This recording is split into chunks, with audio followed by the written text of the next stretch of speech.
Hello everyone, welcome to career success short. Career success short में आपका बहुत बहुत स्वागत है। तो फ्रेंड्स, मैं हाज़िर हूँ एक बार फिर आप सबके बीच एक ब्रेकिंग न्यूज़ के साथ। और वो न्यूज़ ये है कि SSC stenographer grade C and D की रिक्रूटमेंट आ चुकी है। तो जिस वैकेंसी की बहुत ज़्यादा लोग इंतज़ार कर रहे थे कि जल्दी जल्दी वैकेंसीज आएँ और बच्चे फॉर्म भरें, बिकॉज आपको तो पता ही है कि काफ़ी टाइम से डिले होता जा रहा है, कोई वैकेंसीज ही नहीं आ रही हैं। तो SSC stenographer grade C and D की रिक्रूटमेंट सबसे पहले आ चुकी है और मैं ये न्यूज़ आपको दे रही हूँ सबसे पहले। तो इसका हम कुछ इंपॉर्टेंट डेट्स वगैरह भी देख लेंगे। और हाँ, आज मैं यहाँ पे रीड करने वाली हूँ फुल नोटिफिकेशन। तो क्या क्या चीज़ें आपके लिए ज़रूरी है जानना, हम सब देखेंगे अभी। तो उससे पहले अगर आप मेरे चैनल पे न्यू हो तो मेरे चैनल को सब्सक्राइब ज़रूर से कर लेना, जिससे आने वाली हर वीडियो की नोटिफिकेशन आपको सबसे पहले भी मिलती रहे और साथ साथ सारी न्यूज़ भी आपको जो है टाइम टू टाइम मिलती रहे। तो शुरू करते हैं हमारा आज का वीडियो। तो फ्रेंड्स, जैसा कि आप देख सकते हो कि स्टाफ सिलेक्शन कमीशन यानी कि एसएससी ने stenographer grade C and D की रिक्रूटमेंट निकाल दी है और इसका एडवर्टीजमेंट नंबर आपको दिख रहा होगा, यहाँ पे मेंशन हो गया है। आइए देखते हैं। तो सबसे पहले बात आती है इंपॉर्टेंट डेट्स की। तो आप देख सकते हैं कि एप्लीकेशन बिगिन 10/10/2020 यानी कि 10 अक्टूबर 2020 से ये एप्लीकेशन स्टार्ट होगा, यानी कि आज से ही। आज मैं इसलिए कह रही हूँ क्योंकि बिकॉज अभी जो है रात के 1:15 हो रहे हैं और आपको तो पता ही है कि 12 बजे के बाद से डेट चेंज हो जाती है। तो आज 10 तारीख हो चुका है अपना, और आज 10 तारीख से ही जो है इसकी ऑनलाइन जो है आवेदन यानी कि अप्लाई करने का डेट है। आज से last date for apply online app का 4 नवंबर 2020। ऑनलाइन पे फ़ी करने का है। देखिए, आप ऑनलाइन पे जो है फ़ी कर सकते हैं। इसकी लास्ट डेट है 6 नवंबर 2020। ऑफलाइन अगर आप पेमेंट करना चाहते हैं तो उसकी लास्ट डेट है 10/11 यानी कि 10 नवंबर। तो 4 दिन का समय अधिक मिल रहा है ऑफलाइन पेमेंट करने वालों को। इसकी जो सीबीटी एग्ज़ाम डेट है, देखिए सबसे बड़ी बात है कि एग्ज़ाम डेट जब यहाँ लिख देता है कि नोटिफाई सून, तो बड़ी दिक्कत आ जाती है। बट देखो, यहाँ पे आपको सीबीटी एग्ज़ाम डेट भी मेंशन कर रखी है। देखो, 29 से 31 मार्च 2021 यानी कि आने वाले मार्च में आपका एग्ज़ाम जो है 29 to 31 मार्च करा दिया जाएगा। Skill test exam date notify soon. तो चलो देखो, मैंने नोटिफाई सून की बात कही भी थी और आपको दिख गया है यहाँ पे। खैर कोई बात नहीं, पहले सीबीटी एग्ज़ाम होगा तो सीबीटी के बाद ही आपका जो है स्किल टेस्ट होगा। तो मेन प्रिपरेशन तो सीबीटी की ही चाहिए। स्किल टेस्ट जो है जब आपका रिज़ल्ट आ जाएगा उसके बाद से आपको नोटिफाई कराया जाएगा। अब आती है बात एप्लीकेशन फ़ीस की। तो आप देख सकते हैं कि जनरल, ओबीसी और ईडब्ल्यूएस की देखिए ₹100 है। एससी एसटी के लिए फ़ीस जो है वो 0 है यानी कि निल है। ऑल कैटेगरी फीमेल के लिए जो फ़ीस है वो 0 है। ठीक है। सबसे बड़ी बात है कि पे the examination fee through debit card, credit card, net banking और ई चालान ऑफलाइन फ़ी मोड ओनली। तो ये आपका देखिए पेमेंट करने का ऑप्शन आपको दे रखा है। आइए देख लेते हैं आगे वैकेंसीज़ के बारे में। नेक्स्ट देखिए आपका एज लिमिट। एज जो है वो 1/8/2020 यानी कि आपका जो एज है यहाँ पे 1/8/2020 के अकॉर्डिंग होना चाहिए। मिनिमम एज आपका 18 साल और मैक्सिमम एज जो है 27 years for grade D and 30 years for grade C. तो जो भी बच्चे जो हैं इस एज ग्रुप में आ रहे हैं वो इस फॉर्म को जल्द से जल्द अप्लाई कर दें। ठीक है। और एज रिलैक्सेशन के बारे में जब हम नोटिफिकेशन अभी पढ़ेंगे तो फिर मैं आपको बताती हूँ वहाँ पर। अब आती है बात वैकेंसी डिटेल्स की। देखो, स्टेनोग्राफर एग्जामिनेशन 2020 पोस्ट का नाम है यहाँ पे। ग्रेड आपको दे रखी है grade C and grade D. देखो, वैकेंसीज, नंबर ऑफ़ वैकेंसीज कहीं मेंशन नहीं करा गया है नोटिफिकेशन में। देखते हैं आगे। आगे बात आती है ग्रेड सी के लिए एलिजिबिलिटी। तो देखो लिखा हुआ है passed 10+2 intermediate exam in any recognised board in India. तो यानी कि आपको इंटरमीडिएट होना चाहिए। ठीक है। Stenographer group D, transcription English जो है 50 मिनट्स और हिंदी जो है 65 मिनट्स। स्टेनोग्राफर ग्रेड सी के लिए आप देख सकते हैं ट्रांसक्रिप्शन इंग्लिश 40 मिनट्स और हिंदी 55 मिनट्स। तो एक बार हम जल्दी से देख लेते हैं नोटिफिकेशन कि नोटिफिकेशन के अकॉर्डिंग क्या क्या सेंटर्स हैं और कौन कौन सी बातें हैं जो फॉर्म भरने के लिए आपको जाननी होंगी। तो एक बार हम रन थ्रू होकर के जल्दी से नोटिफिकेशन देख लेते हैं कि नोटिफिकेशन में क्या क्या ऐसी बातें हैं जो हमें फॉर्म भरने के लिए बहुत ज़रूरी है जानना। सो गाइज़, आप देख सकते हैं यहाँ पे मैंने ओपन कर दिया है नोटिफिकेशन गवर्नमेंट ऑफ इंडिया। तो यहाँ से देखिए नोटिस आपको जो दे रखी है, यहाँ पे देखिए कुछ इंपॉर्टेंट डेट्स वगैरह भी गिवन हैं। ठीक है। तो जो डेट्स आपको गिवन है आपको दिख रहा होगा यहाँ पे, कई सारे डेट्स गिवन हैं यहाँ पे। और डेट्स मैंने आपको पहले बता दिए चूँकि, तो मैं यहाँ पे जो है डेट नहीं बताऊँगी। तो सबसे पहले चीज़ आप ये देख सकते हो यहाँ पे कि जो भी आपके यहाँ पे वही कैंडिडेट्स अप्लाई करें जिसके पास जो है स्टेनोग्राफी स्किल हो, वही कैंडिडेट सिर्फ एलिजिबल होंगे। आप देख सकते हो कि यहाँ पे एक लाइन में ये मेंशन कर रखा है ये बातों को, तो ये चीज़ आप ध्यान रखेंगे। डेट्स मैंने आपको बता दी हैं पहले ही, तो डेट्स को बताने का कोई मतलब अब नहीं है, ठीक है ना। एग्जामिनेशन डेट आपको मैंने बता दी है 29 से 31 मार्च है, तो ये आप देख लेना। इसके बाद से आती है बात वैकेंसीज़ की, तो वैकेंसीज़ देखो यहाँ पे लिखा हुआ है vacancies will be determined in due course, ठीक है। तो वैकेंसीज़ को डिक्लेयर नहीं किया गया है, और ये भी लिखा हुआ है कि जो अपडेटेड वैकेंसीज़ होंगी वो जो उसकी जो भी पोजीशन होगी वो जो है अपलोड कर दी जाएगी वेबसाइट पे टाइम टू टाइम, तो इसके लिए आप परेशान ना हो, ठीक है ना। आप देख लो यहाँ पे पॉइंट नंबर जी दिया हुआ है, only male candidates are eligible for the post of stenographer grade D in the border road organisation. तो यहाँ पे सिर्फ मेल कैंडिडेट से अप्लाई कर सकते हैं। तो पूरे नोटिफिकेशन में जो इंपॉर्टेंट चीज़ें हैं वही मैं आपको बता रही हूँ। एज लिमिट देखो, आप देख सकते हो मैंने बता रखा है स्टेनोग्राफर ग्रेड सी के लिए 18 to 30 ईयर्स, ठीक है ना। जितने भी आपके डेट्स हैं वो 1/8/2020 के अकॉर्डिंग आपको लेने हैं, ठीक है। इसके बाद से जो मैंने बताया था एज रिलैक्सेशन आप देख सकते हो यहाँ पे मेंशन है, ठीक है।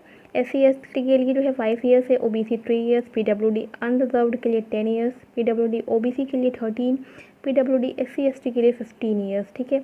एक्स सर्विसमैन के लिए भी आप देख सकते हैं कि 3 years after deduction of the military service rendered from the actual age as on closing date of receipt of online application. इसी तरह से डिफेंस और डिफेंस पर्सनल का भी देखिए दिया हुआ है 3 और 8 ईयर्स, तो ये आप देख सकते हैं, ठीक है ना। आप यहाँ पे ये भी देख सकते हो permissible relaxation and upper age limit for the group C post, तो ये मैंने आपको डाल दिया है यहाँ पे। आप देख सकते हो जो यहाँ पे 4 कॉलम दिए हुए हैं 10, 11, 12, 13, आप इसका स्क्रीनशॉट ले लेना और आराम से पढ़ लेना अगर आप इसके अंदर लाइक करते हो तो। नेक्स्ट हम देख लेते हैं जल्दी जल्दी कि आपको क्या बताने लायक है, बिकॉज आप देख सकते हो कि 61 पेजेस का ये नोटिफिकेशन है, तो 61 पेजेस को पढ़ना तो नहीं सही है। तो जो जो इम्पोर्टेंट पॉइंट्स हैं वो आपको यहाँ बताया जा रहा है। आप देखो मैं स्क्रॉल करते जा रही हूँ और इसीलिए मैं यहाँ पे बोल भी रही हूँ ताकि आप सब भी जो है साथ में देखते रहें कि क्या क्या चीज़ें हैं, ठीक है। एजुकेशनल क्वालिफ़िकेशन जितनी भी आपकी डिग्रीज़ वगैरह होनी चाहिए ये सभी आपके जो है 1/8/2020 के अकॉर्डिंग होनी चाहिए, इस तक ही आपकी सारी डिग्रीज़ होनी चाहिए। तो ये चीज़ें आप ध्यान रखेंगे क्योंकि बच्चे बार बार पूछते हैं कि मेरी ये डिग्री इस डेट तक है, इस डेट तक है, तो क्या होगा, ठीक है। और एक चीज़ और देख लो आप जो मैं बोल रही थी, देखो यहाँ पे साफ साफ लिखा हुआ है पॉइंट नंबर F पढ़ लेना यहाँ से कि candidates who have not acquired the essential qualification on 1/8/2020 will not be eligible and need not apply. मतलब जो भी बच्चे जो हैं जिनकी एसेंशियल क्वालिफिकेशन इस डेट तक नहीं पूरी है वो इसमें ना अप्लाई करें और ना वो इसके लिए एलिजिबल हैं। अब आती है बात हाउ टू अप्लाई, तो आप देख सकते हो applications are required to be submitted in online mode only at the official website of SSC headquarters. आपको देख सकते हो यहाँ पे लिंक गिवन है, तो आप लिंक यहाँ से देख सकते हो, लिंक आप कॉपी कर लेना, पेस्ट कर लेना या फिर आप डाल भी सकते हो, वहाँ से आप जो है अपना फॉर्म जो है फिल कर सकते हो। नेक्स्ट आती है बात एग्जामिनेशन सेंटर्स की, तो आप एग्जामिनेशन सेंटर देख सकते हो यहाँ पे हर रीजन का अलग अलग सेंटर बना हुआ है। मैं इसको यहाँ पे धीरे धीरे स्क्रॉल कर दे रही हूँ, आप देख लेना। सेंट्रल रीजन के लिए जो आपके सेंटर्स हैं, ईस्टर्न के लिए हैं, कर्नाटका केरल रीजन के लिए हैं, मध्य प्रदेश के लिए हैं। इसके बाद से आती है बात नॉर्थ ईस्टर्न रीजन के लिए, फिर है नॉर्दर्न रीजन, फिर नॉर्थ वेस्टर्न सब रीजन है आपके, आप सेंटर्स अपने देखते चलिए यहाँ से। फिर साउदर्न रीजन है, फिर वेस्टर्न रीजन के सेंटर्स हैं यहाँ पे आपके। तो देखो इतने सारे सेंटर्स आपको यहाँ मेंशन किए हैं, तो जो लोग जहाँ जहाँ के हैं उस अकॉर्डिंग अपना सेंटर जो है चूज़ करके फिलअप कर लेंगे। अब आती है बात स्कीम ऑफ द एग्ज़ामिनेशन, तो आप देख सकते हो यहाँ पे दे रखा है आपको जो आपका एग्ज़ाम होगा 29 से 31 मार्च 2021 में, ठीक है।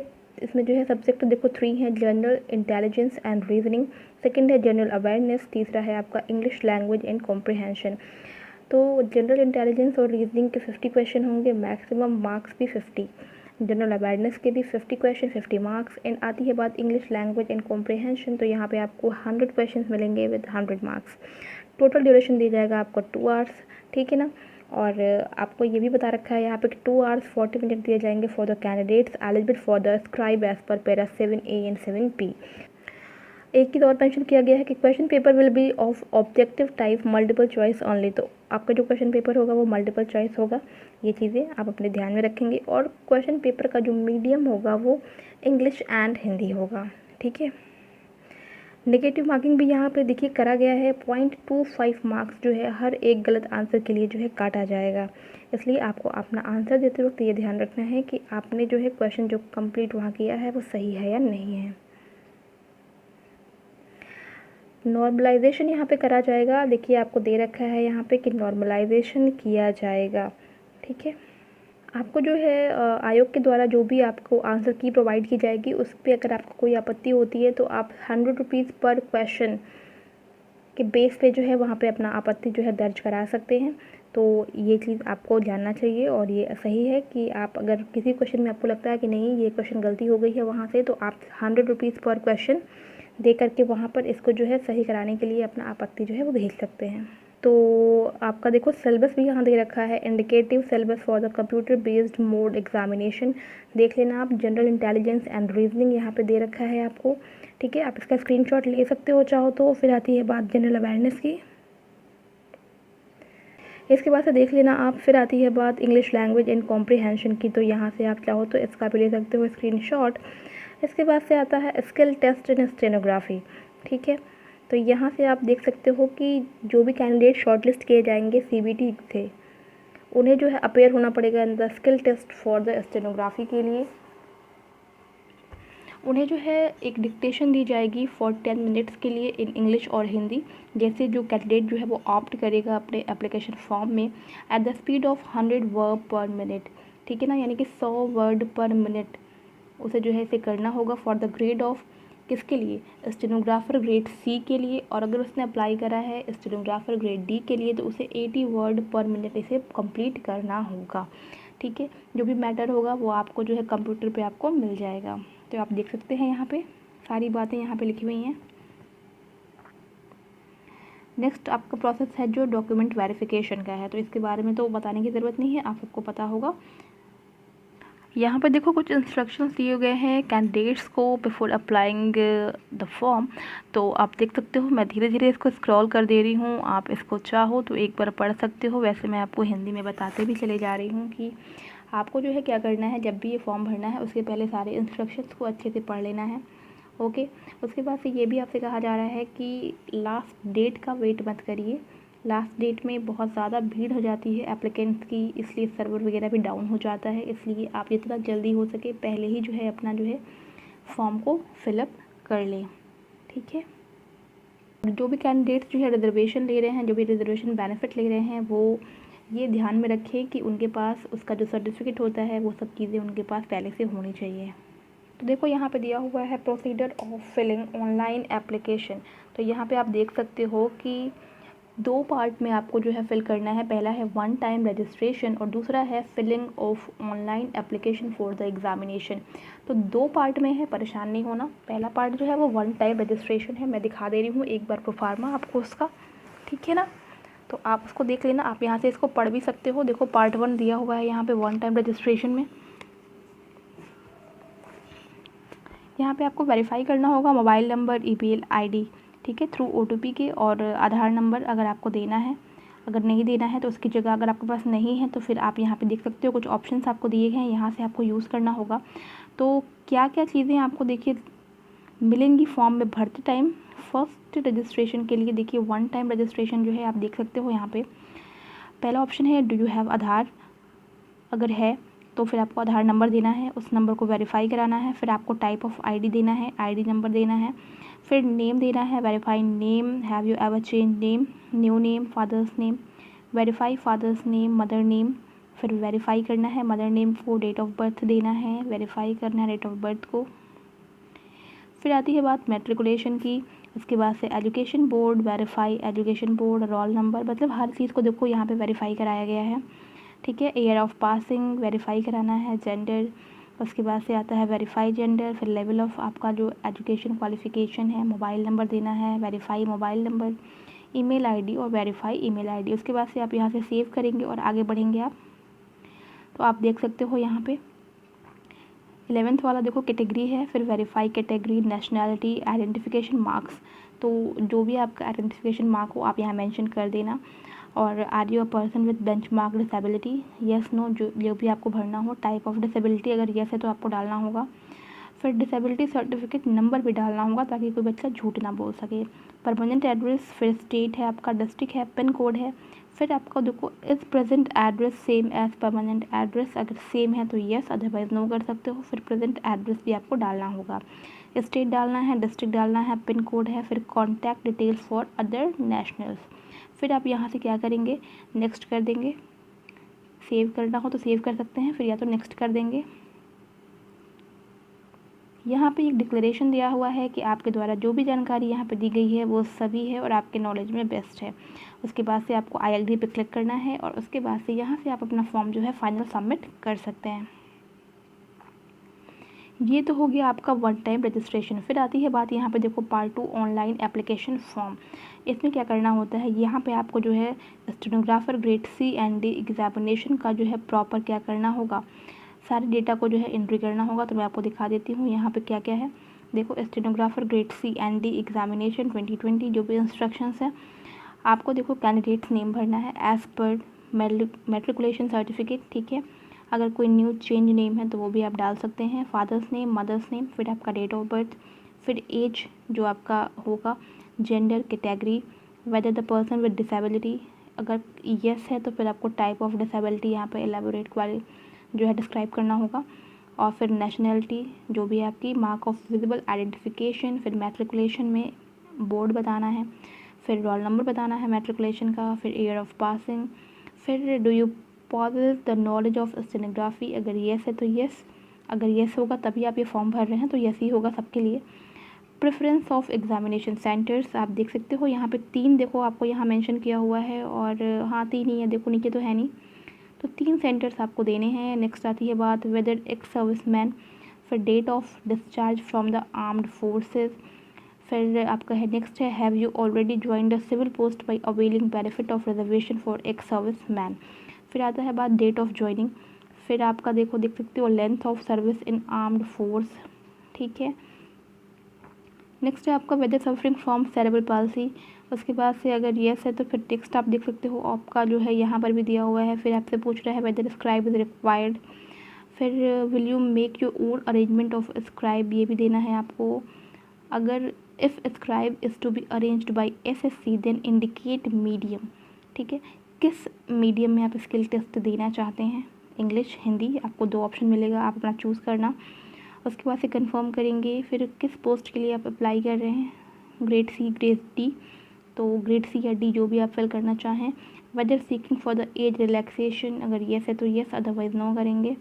अगर येस है तो फिर आपका जो है कोड मांगेगा, वो आप कोड इंडिकेट करेंगे वहाँ। फिर आप देखते हैं हाईएस्ट क्वालिफिकेशन का कॉलम है, फिर detail of qualifying educational qualification है, फिर आपकी आती है बात यहाँ पे बोर्ड, यूनिवर्सिटी, आपको roll number, year of passing और परसेंटेज और सीजीपीए जो आपका होगा वो आप डाल सकते हैं।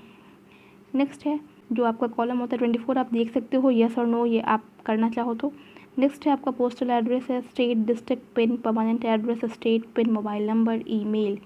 उसके बाद से आती है बात फोटोग्राफ एंड सिग्नेचर की। यहाँ पे देखो आपको दे रखा है किस फॉर्मेट में चाहिए, फाइल साइज़ क्या होनी चाहिए, ठीक है, दोनों के लिए दे रखा है अलग अलग, तो आप यहाँ से पढ़ सकते हो। उसके बाद से आती है बात डिक्लेरेशन की, तो यहाँ पे देखो आप डिक्लेरेशन आपको आई एग्री करना होगा तभी आपका फॉर्म पूरा फिल होगा और सबमिट हो पाएगा। फिर आता है आपका जो एक कैप्चा होता है, उस कैप्चा को आप फिल करेंगे और अपना फॉर्म जो है यहाँ से जो है प्रीव्यू कर लेंगे, ठीक है।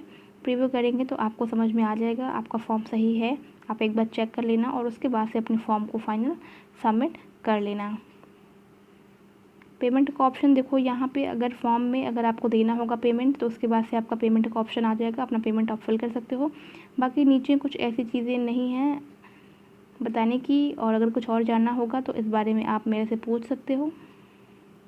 तो फ़िलहाल फॉर्म भरने के लिए ये जो जानकारी आपके लिए बहुत ज़्यादा इंपॉर्टेंट थी और मैंने सब कुछ आपको यहाँ से कवर कर दिया, बिकॉज नोटिफिकेशन खोल करके पढ़ना ही जो है बहुत बच्चों के लिए बहुत टिपिकल हो जाता है, बट मैंने जल्दी जल्दी आपको नोटिफिकेशन के थ्रू सारी बातें बता दी हैं। तो अब आप जल्दी से अपना फॉर्म अप्लाई कर सकते हो। आपका आज से ही, मतलब मैं अभी चूँकि 12 के बाद से आपका ये वीडियो बना रही हूँ, तो मेरे लिए तो आज 10 तारीख है, मेरे लिए क्या सबके लिए आज 10 तारीख हो चुकी है।